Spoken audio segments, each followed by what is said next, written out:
Class 12th। आज हम आपके seen and unseen passages and poems करेंगे। तो सबसे पहले पैसेजेस हैं जो आपकी टेक्स्ट बुक में से हैं, यानी जो ऑलरेडी हम लेसन्स पढ़ चुके हैं उनके बीच में से दिए हुए पैसेजेस हैं। तो हमारा सबसे फर्स्ट पैसेज है, तो आपका ये लेसन था, पैसेज नंबर 1 उसी में से है, the last lesson. While I was wondering about it, यानी जब मैं इसके बारे में सोच रहा था, M. Hamel mounted his chair and in the same grave and gentle tone which he had used to me said, यानी मिस्टर हेमिल जो थे उनके टीचर, उसने अपनी चेयर रखी और उसी सेम टोन में, जिस टोन में वो बात करते थे, आराम से और ग्रेव एकदम आवाज़ में उन्होंने कहा, my children this is the last lesson I shell give you, यानी बच्चों ये आखिरी लेसन है जो मैं आपको आज पढ़ा रहा हूँ। The order has come from Berlin to teach only German in the schools of Alsace and Lorraine, यानी बर्लिन से मेरे पास ऑर्डर आ गए हैं कि अब सिर्फ जर्मन पढ़ाना है। न्यू मास्टर कम्स टुमारो, यानी कल आपका नया टीचर आ जाएगा। This is your last French lesson, तो ये आपका फ्रेंच लैंग्वेज का आखिरी लेसन है। I want you to be very attentive, मैं चाहता हूँ कि आज आप बहुत ध्यान से सुने। Oh the wretches that was what they had put up at the town hall, तो अब सब सोचते हैं कि यही सब मीटिंग जो थी टाउन हॉल पर चल रही थी।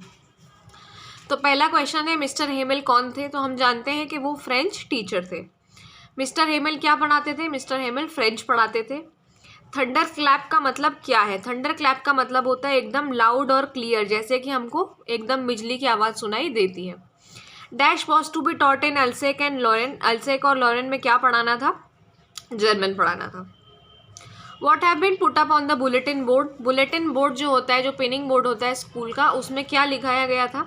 It was about an order from Berlin and only German was to be taught in the schools of Alsace and Lorraine, यानी वो एक ऑर्डर था बर्लिन में से जिसमें लिखा था कि सिर्फ जर्मन पढ़ाई जाएगी अल्सेक और लॉरेन के स्कूल्स में। तो ये आपका फर्स्ट पैसेज था जो लास्ट लेसन में से था। इसके बाद पैसेज 2 जो हमारा है वो है आपके लेसन डीप वाटर में से। It had happened when I was 10 और 11 ईयर्स ओल्ड, यानी ये तब हुआ था जब मैं 10 या 11 साल का था। I had decided to learn to swim, मैंने तैराकी सीखना शुरू करा था। There was pool at YMCA in Yakima that offered exactly the opportunity, यानी एक पूल था YMCA याकीमा में जो मुझे स्विमिंग सिखाने के लिए तैयार था। The Yakima river was treacherous, mother continuously warned against it and kept fresh in my mind the detail of each drowning in the river, यानी जो याकीमा नदी थी वो बहुत भयानक थी। मेरी मदर जो थी वो कंटिन्यूसली मुझे उसके अगेंस्ट बोलती रहती थी और बार बार मेरे दिमाग में वो डिटेल डालती रहती थी कि कब कौन उस नदी में डूबा है। But the YMCA pool was safe, लेकिन इनका जो पूल था वो सेफ था, सुरक्षित था। इट वॉज ओनली 2 और 3 फीट डीप, यानी सिर्फ 2-3 फीट का था, शैलो एंड था। While it was 9 feet deep at the other, और दूसरी तरफ 9 फीट डीप था। The drop was gradual. I got a pair of water wings and went to the pool, यानी मैंने तैराकी के लिए सब सामान खरीदा और मैं पूल की तरफ चला गया।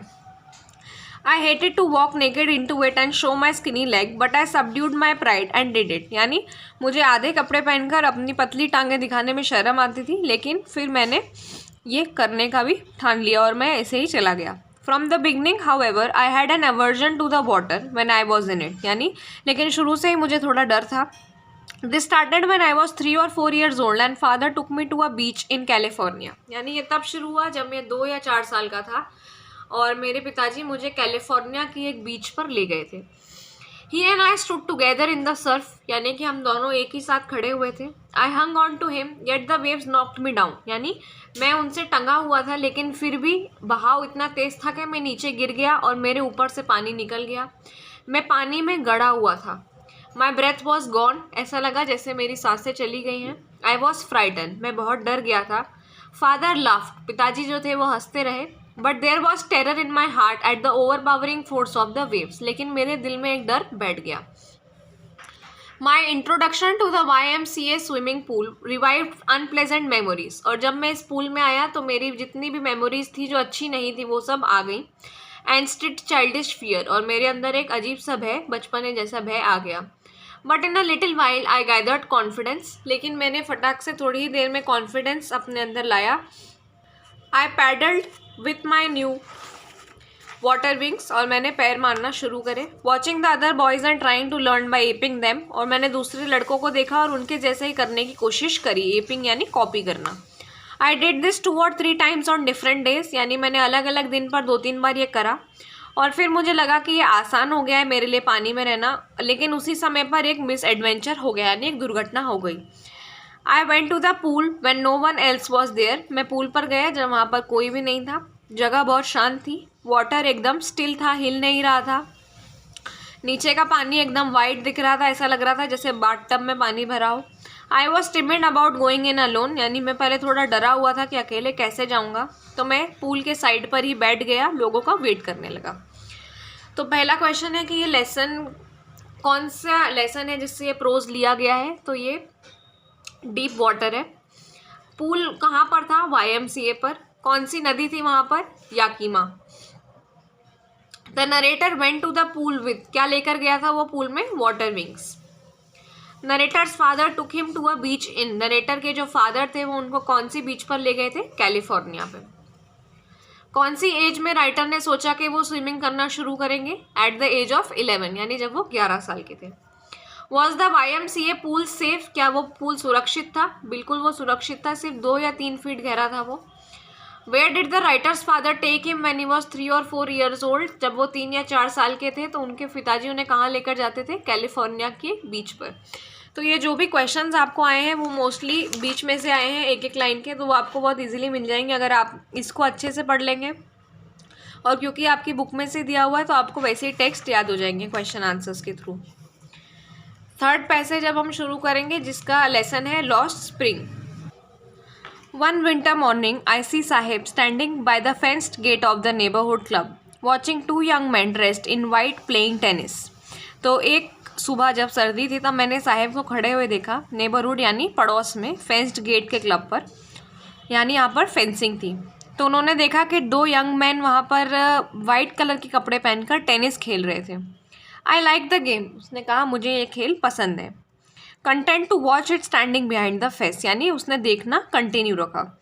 आई go inside when no one is around, he admits, यानी वो कहता है कि जब वहाँ कोई नहीं होता है तब मैं अंदर चला जाता हूँ। The gatekeeper lets me use the swing, यानी जो चौकीदार है वो मुझे झूला झूलने देता है। Saheb too is wearing tennis shoes and look strange over his discoloured shirt and shorts, यानी साहेब ने भी टेनिस शूज़ पहने हैं जो उसकी रंग उतरी हुई शर्ट पर और शॉर्ट्स पर अच्छी नहीं लग रहे हैं। Someone gave them to me, किसी ने मुझे ये दिए हैं। He says in the manner of an explanation, यानी उसने समझाने के तौर पर कहा। The fact that they are discarded shoes of some rich boy, यानी एक फैक्ट है कि किसी अमीर बच्चे के छोड़े हुए जूते उसको दे दिए गए हैं। Who perhaps refused to wear them because of a hole in one of them, यानी उस बच्चे ने शायद इन्हें पहनने से मना कर दिया होगा क्योंकि इनमें एक आध छेद होगा, लेकिन इसका उस पर कोई असर नहीं पड़ता है। For one who has walked barefoot, even shoes with a hole is a dream come true, यानी ये तो ऐसे बच्चे हैं जो नंगे पैर भी चले हैं तो इनके लिए अगर जूते में एक होल भी है तो भी वो एक सपने के जैसा है। But the game he is watching so intently is out of his reach, लेकिन जो गेम वो देख रहा है वो उसकी पहुँच से बहुत बाहर है। This morning Saheb is on his way to the milk booth, यानी साहेब को मैंने दूध की दुकान पर जाते हुए देखा। In his hand is a steel canister, यानी स्टील का एक डब्बा है उसके हाथ में। I now work in a tea stall down the road, तो वो बताता है कि अब मैं नीचे चाय की जो एक छोटी दुकान है वहाँ पर काम करता हूँ। पॉइंटिंग इन डिस्टेंस, दूर हाथ दिखाकर बताता है।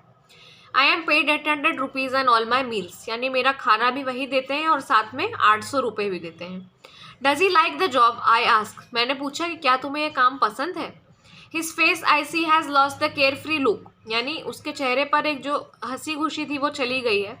Steel canister seems heavier than the plastic bag he would carry so lightly over his shoulder, यानी पहले वो जो प्लास्टिक की थैली अपने कंधे पर रखता था उससे कई ज़्यादा भारी है ये जो स्टील का डब्बा उसके ऊपर है। The bag was his, the canister belongs to the man who owns the tea shop, यानी जो स्टील का डब्बा है वो उस आदमी का है जिसकी चाय की दुकान है। साहेब अब अपना खुद का मास्टर नहीं रहा, यानी वो खुद का मालिक नहीं है, उसे कहीं पर काम करना पड़ रहा है। साहेब ने 2 यंग मैन को क्या खेलते हुए देखा? टेनिस खेलते हुए देखा। क्या डोरकीपर उसको झूले झूलने देता था? हाँ, झूलने देता था। साहेब क्या था? साहेब एक देखा जाए तो रैक पिकर था, हमने स्टोरी की स्टार्टिंग में पढ़ा था कि ये कचरा बीनता था। How much did Saheb earn from tea stall, यानी चाय की दुकान से उसे कितना मिलता था? 800 रुपये। What was there in his shoulder, उसके कंधों पर क्या था? एक स्टील का कैनिस्टर था और एक बैग था। अगला पैसेज है रैट ट्रैप, जो स्टोरी में से ही है। The next morning the iron master and his daughter got up in good season to go to the early Christmas service. Their guest was still asleep and they did not disturb him. यानी अगली सुबह जो मिल का मालिक था iron master और उनकी बेटी सुबह अच्छे मौसम में उठे और क्रिसमस सर्विस देने के लिए जा रहे थे। उनका मेहमान अभी तक सोया हुआ था और उन्होंने उसे डिस्टर्ब नहीं करा। When at about 10 o'clock they dove back from the church. यानी 10 बजे वो चर्च से वापस गाड़ी चला कर लाए। The young girl sat and hung her head even more dejectly than usual. तो वो देखता है कि जो यंग बच्ची थी उनकी, जो बेटी थी, उसका जो सर था वो कई ज़्यादा झुका हुआ था। At church she had learned that one of the old crofters of the iron works had been robbed by a man who went around selling rat traps. क्योंकि चर्च में उसे एक बात पता चली कि उनके यहाँ एक काम करने वाले आदमी को किसी ने रॉब कर लिया, यानी उसको किसी ने लूट लिया है, और जिस आदमी ने उसे लूटा है वो आसपास ही है और चूहे के जो ट्रैप्स होते हैं जो चूहा पकड़ने के लिए बनाए जाते हैं वो बेच रहा है। Yes that was a fine fellow you let into the house said her father. तो उनके पिताजी कहते तुमने बड़े अच्छे इंसान को अपने घर में बुलाया है। I only wonder how many silver spoons are left in the cupboard by this time. तो वो कहते हैं कि अब तो मैं यही सोच रहा हूँ कि कितनी चम्मचें हमारे घर में बची होंगी। The wagon had hardly stopped at front steps when the iron master asked the valet whether the stranger was still there. तो उनकी गाड़ी रुकी ही थी कि आयरन मास्टर ने वहाँ पर खड़े हुए जो चौकीदार था उससे पूछा कि क्या अजनबी अभी भी अंदर है। He added that he had heard at church that the man was a thief. यानी बताता है कि उसने सुन लिया था कि उसके बारे में बात हो रही है चर्च पर कि वो एक चोर है। तो उसने बताया that the fellow had gone and he had not taken anything with him at all. यानी वो तो चले गए हैं और अपने साथ कुछ भी लेकर नहीं गए हैं, लेकिन उसके साथ में he had left behind a little package which Mrs Williamson was to be kind enough to accept as a Christmas present. तो उन्होंने एक छोटा सा पैकेज छोड़ा है उनकी बेटी के लिए, जो वो क्रिसमस प्रेजेंट के रूप में अगर रख लें तो बहुत अच्छा रहेगा। तो अब इसके क्वेश्चन क्या है, आयरन मास्टर और जो उनकी बेटी थे वो कहाँ गए थे, चर्च गए थे। From which lesson extract is taken, कौन सा चैप्टर है ये, rat trap. Who was the guest staying at एल्डास हाउस, कौन था जो उनके घर पे रुका हुआ था, एक चोर था। Peddler compares this world with a, जो पेडलर था जो चोर था वो किस चीज़ से इस पूरी दुनिया को कंपेयर करता है, रैट ट्रैप से कंपेयर करता है, वो जो चूहा पकड़ने के लिए हम पिंजरा लाते हैं उससे कंपेयर करता है। अगला पैसेज भी इसी चैप्टर का है। One dark evening, as he was trudging along the road, he caught sight of little prey cottage by the roadside, and was he refused. Instead of the sore faces which ordinarily met, the owner, who was an old man without life of child, was happened to get someone of talk to in his loneliness. यानी एक शाम को जब वो road के किनारे चल रहा था तो उसने एक छोटा सा मकान देखा और उसे लगा कि शायद यहाँ पर भी उसको मना कर दिया जाएगा कि अंदर नहीं लिया जाएगा, लेकिन यूजुअली वो जैसे सड़े हुए चेहरे देखता था उनसे अलग उसे एक ओल्ड मैन मिला जिसकी लाइफ में कोई बच्चा भी नहीं था, कोई फैमिली नहीं थी, और उसने उन्हें अंदर ले लिया क्योंकि वो चाहता था कि अकेलेपन में उसके पास भी बात करने वाला कोई हो।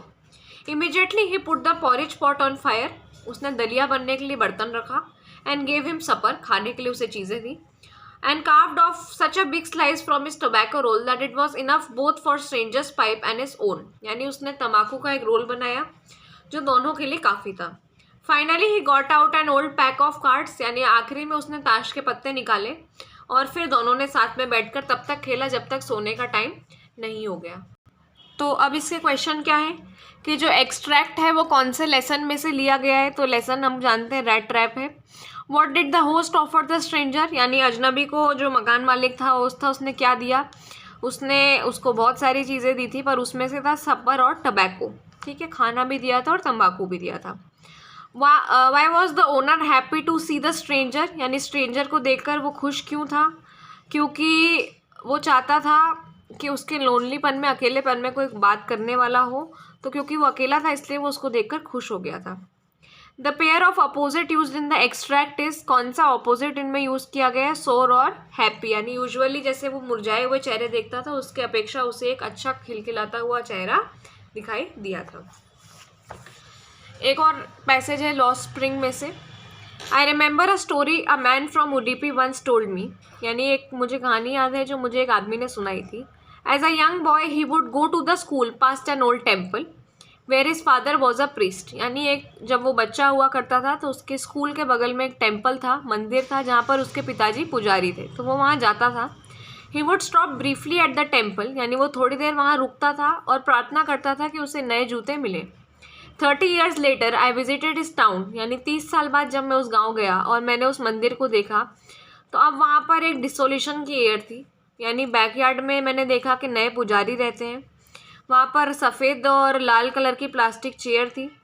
एक यंग बच्चा मुझे दिखाई दिया जो ग्रे यूनिफॉर्म में था, यानी उसने स्कूल की यूनिफॉर्म पहन रखी थी, सॉक शूज़ पहन रखे थे। पेंटिंग आई, उसने अपना स्कूल बैग फेंका बेड पर।